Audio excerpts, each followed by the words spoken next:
അന്നത്തെ കാലികമായിട്ടുള്ള രേഖകൾ തന്നെയാണ്. അപ്പൊ അങ്ങനെ ഒരു ആശയം തോന്നി. എന്റെ അലുമിനി മറ്റ് ഫ്രണ്ട്സിനോടൊക്കെ ചോദിച്ചപ്പോൾ അവരും പറഞ്ഞു ഞങ്ങളുടെയൊക്കെ കാലത്തുള്ള മാഗസിൻ എഡിറ്റർമാർ ഇങ്ങനെ ആൾക്കാരാണ്. അപ്പൊ എൻ്റെ പഴയ മാഗസിൻ്റെ ഒരു കളക്ഷൻ ഉണ്ട്, 10-20 മാഗസിൻ എൻ്റെ ഉണ്ടായിരുന്നു. അപ്പൊ ആ മാഗസിൻ എഡിറ്റർമാരെ അന്വേഷിച്ചിറങ്ങി ആദ്യകാലത്തെ തൊട്ട്. അപ്പൊ ആദ്യത്തെ എഡിറ്റർ ഹരിഹരൻ സാറാണ്, അദ്ദേഹം ഫസ്റ്റ് ബാച്ചിൽ സിവിൽ എഞ്ചിനീയറിംഗ്. അപ്പൊ അങ്ങനെ കുറെ പേരെ കണക്ട് ചെയ്ത് കിട്ടി. അപ്പോഴാണ് അത്ഭുതകരമായ ഒരു കാര്യം കണ്ടുപിടിച്ചത്. നേരത്തെ അലക്സാണ്ടർ സാറ് പറഞ്ഞു എഞ്ചിനീയർമാര് പുസ്തകം എഴുതുന്നത് കുറവാണെന്ന്. എന്റെ അറിവില് GECയിൽ പഠിച്ച 150 പേര് സാഹിത്യ രചനകൾ നടത്തിയ പുസ്തകം പബ്ലിഷ് ചെയ്തിട്ടുണ്ട്. സാറിന് ഒരു അവസരം കിട്ടിയാൽ അത് പറയണം, ചില്ലറ കളിയല്ല. ഞാൻ ഒരിക്കൽ കൂടി പറയണേ, എന്റെ അറിവിൽ 150 ഉള്ളൂ, അതിന് കൂടുതലുണ്ടാവും. അതിൽ തന്നെ 5 പേര് ഇന്ന് ഇവിടെ ഉണ്ട്, 4 പേര് വേദിയിലുണ്ട്, ഒരാൾ സദസ്സിലുണ്ട്. വേറെ ആരെങ്കിലും ഉണ്ടോ എന്നുള്ളത് ഞാൻ നോക്കിയിട്ട് കണ്ടില്ല. ഉണ്ടാവും. അപ്പൊ അത്രയും സാഹിത്യ രചനകൾക്ക് ഏറ്റവും നല്ല ഒരു എന്താ പറയണ്ടേ, വളക്കൂറുള്ള മണ്ണാണ് എന്ന് പറയാം. അത്യാവശ്യ സാഹിത്യമൊക്കെ എനിക്കും പറയാം. അത് 3 അപ്പം അങ്ങനെ നമ്മൾ ഗസൽ എന്നിട്ടൊരു കൂട്ടായ്മ ഉണ്ടായി. Government engineering college zone for arts and literature. അതില് പുസ്തക എഴുത്ത് മാത്രമല്ല, അപ്പൊ ഈ എഡിറ്റർമാരുടെ ആ അളവിൽ നിന്നൊക്കെ ഇത്തിരി മാറിപ്പോയി. പക്ഷെ കൂടുതൽ ആൾക്കാരായിരിക്കും വന്നു, ചിത്രകാരന്മാര്, സംഗീതം, സാഹിത്യം, സിനിമയിൽ തന്നെ സ്ക്രിപ്റ്റ് റൈറ്റിംഗ്, നിങ്ങൾ എന്ത് പറഞ്ഞാലും അതിന്റെ ആൾക്കാർ നമ്മുടെ കയ്യിലുണ്ട്. അങ്ങനത്തെ ഒരു അവസരം വന്നു. പിന്നെയാണ് അതിൽ നിന്ന് പബ്ലിഷ്ഡ് ഓതേഴ്സിന്റെ മാത്രമായിട്ട് പേജ് എന്ന് പറഞ്ഞിട്ടൊരു സംഘടന, ഒരു ഗ്രൂപ്പ് ഉണ്ടാക്കി. Published authors of government engineering college, അതിന്റെ ചുരുക്കം. അത് വളരെ അപ്രോപ്രിയേറ്റ് ആയിട്ട് തോന്നുന്നു. അപ്പൊ ഞങ്ങൾ കുറെ ബുക്ക് എക്സിബിഷനിലൊക്കെ പങ്കെടുത്തു, 3-4 പേര്. അതിൽ ആദ്യത്തെ എക്സിബിഷനിൽ പങ്കെടുത്തതിൽ വിനോദ് തന്നെയായിരുന്നു അതിന്റെ മുൻനിരയിലുണ്ടായിരുന്നത്. എറണാകുളത്ത് വെച്ച് കാലിഗ്രാഫി ഒരു വർക്ക്ഷോപ്പ് നടത്തുന്നതിന്റെ കൂട്ടത്തിൽ നമ്മളുടെ ഒരു ബുക്ക് എക്സിബിഷൻ നടന്നു. പിന്നെ ഇവിടുത്തെ സാഹിത്യ അക്കാദമിയിൽ ഒരു ബുക്ക് എക്സിബിഷനിൽ പങ്കെടുത്തു. അപ്പൊ ഞാൻ ഇത് പറയാൻ കാരണം, വളരെ ഒരു വ്യത്യസ്തമായിട്ടുള്ള ഒരു അലുമിനി ഗ്രൂപ്പാണ് നമ്മുടെ കോളേജിൽ നിന്ന് വരുന്നു വന്നിട്ടുള്ളത്. മറ്റു കോളേജുകളിലൊന്നും ഇത്ര അധികം ഉണ്ടെന്ന് എനിക്ക് തോന്നുന്നില്ല. പാലക്കാട് NSS എഞ്ചിനീയറിംഗ് കോളേജിൽ നിന്നും സാഹിത്യകാരന്മാരുണ്ട്. CETയിലും ഉണ്ട്. ആനന്ദ് CETയിലെ വിദ്യാർത്ഥികൾ 58 ബാച്ച്.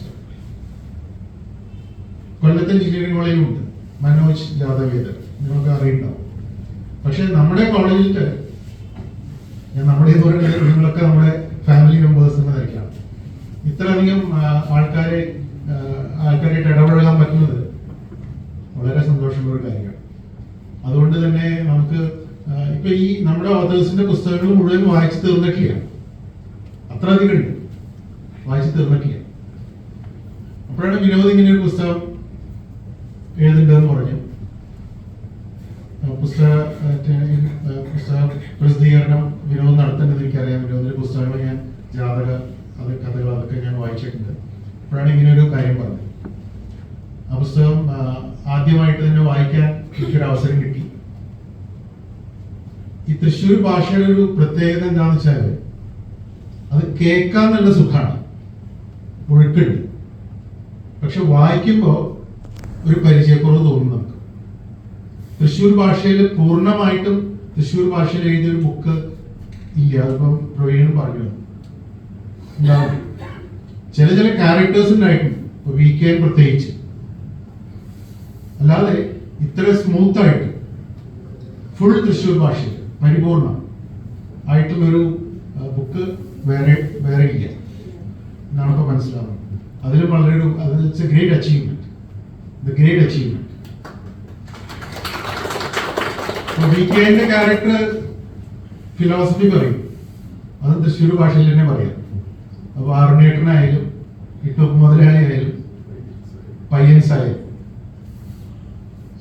ഫിലോസഫി പറയുന്നത് വരെ തൃശ്ശൂർ ഭാഷയിലാണ്. ഈ പുസ്തകത്തിൽ അങ്ങനെ തന്നെയാണ്. വെന്റിലേറ്ററിൽ കിടക്കുന്ന ആള് ആത്മകഥം, ഈ പുസ്തകത്തിൽ ആത്മകഥം കുറെ അവസരത്തിലുണ്ട്. ആത്മകഥം പറയുന്നത് പോലും തൃശ്ശൂർ ഭാഷയിലാണ്. അത് വളരെ അത്ഭുതകരമായിട്ടുള്ളൊരു ഒരു കാര്യമാണ്. അപ്പൊ ഞാനിങ്ങനെ ആലോചിച്ചു, ഈ പുസ്തകം ഇന്ന് പബ്ലിഷ് ചെയ്യാൻ പോകുന്നുണ്ട് എന്ന് വിനോദിന് തൃശ്ശൂർക്കാരനെ ഏൽപ്പിച്ചു, പിന്നെ പബ്ലിസിറ്റി കൊടുക്കാൻ ഒരു തൃശ്ശൂർക്കാരനെ ഏൽപ്പിച്ചു, തൃശ്ശൂർ ഭാഷ പറയുന്ന ഒരാൾ. അപ്പൊ അയാൾ എന്താ പറയാന്നുള്ളത് ഞാൻ ആലോചിച്ചു. അപ്പൊ അയാൾ വേറൊരാളോട് പറയണം, നമ്മളെ വിനോദ് പുസ്തകം എഴുതിട്ടാ. ഏത് വിനോദ്? കുഴലിൽ വിളിച്ചുള്ളല്ലേ കഷണ്ടി. എന്തുട്ട പുസ്തകത്തിന്റെ പേര്? എന്തുട്ട വെട്ടും കുത്തോ എന്തൊരു പേരാണ്. സംഗതി ഗംഭീരായിട്ടാ. നീ വേണമെങ്കിൽ മേടിച്ച് വായിച്ചോ. ഇതായിരിക്കും തൃശ്ശൂർക്കാരൻ പറയുക. തൃശ്ശൂർക്കാരൻ ഈ കുത്തും തോന്നയും ചിലപ്പോ അത്ര അങ്ങനെ പെട്ടെന്ന് തോന്നുന്ന കാര്യം വെട്ടും കുത്തോടെ. അപ്പൊ വേണമെങ്കിൽ ഇതിന്റെ പേരിൽ ബ്രാക്കറ്റിൽ വെട്ടും കുത്തൊന്നും ആക്കാം, വിരോധമില്ല. അപ്പൊ എന്തായാലും വളരെ സന്തോഷം. ഞങ്ങളുടെ ഒരു എന്താ പറയുക, ഫാമിലിയുടെ ഉള്ളിൽ നിന്ന് ഇത്തരമൊരു രചന വന്നതിൽ ഏറെ സന്തോഷം. ഇനിയും ധാരാളം രചനകൾ നമ്മളുടെ ഫാമിലിയുടെ കയ്യിൽ നിന്നുണ്ടാവും. അലുമിനിയുടെ മാത്രമല്ല, അവരുടെ മക്കളുടെയും രചനകൾ ഇങ്ങനെ ധാരാളം വന്നു തുടങ്ങിയിട്ടുണ്ട്. അത് കണ്ടുപിടിക്കാനും അതിനെ പ്രോത്സാഹിപ്പിക്കാനും ഞങ്ങൾക്കെല്ലാം ഇപ്പോഴും വളരെ വളരെ സന്തോഷം. ഇനി ഒരു ചെറിയൊരു ഹോംവർക്ക് തരാം. ഈ കോളേജ് മാഷാവുമ്പോൾ ഒരു ഹോംവർക്കിന്റെ ഒരു കളി ഉണ്ടാവില്ല. ചെറിയൊരു ഹോംവർക്ക് ഞാൻ തരാം. രവിയേട്ടൻ പറഞ്ഞല്ലോ, രവിയേട്ടൻ പറഞ്ഞല്ലോ, ഈ ഭാഷ മാറ്റിയിട്ടാണ് അദ്ദേഹത്തിന്റെ ക്യാരക്ടറിന്റെ ആ മാറ്റം സിനിമയിലേക്ക് കൊണ്ടുവന്നതെന്ന് പറഞ്ഞിട്ട് ഒന്ന് ആലോചിച്ചു നോക്കും. രവിയേട്ടന്റെ പഴയ ക്യാരക്ടറുള്ള ഒരാള് തൃശ്ശൂർ ഭാഷയിലാണ് കാര്യങ്ങൾ സംസാരിച്ച് ചെയ്യുന്നതെന്ന് വെച്ചാൽ എങ്ങനെയായിരിക്കും? അതൊരു ഹോംവർക്കാണ്.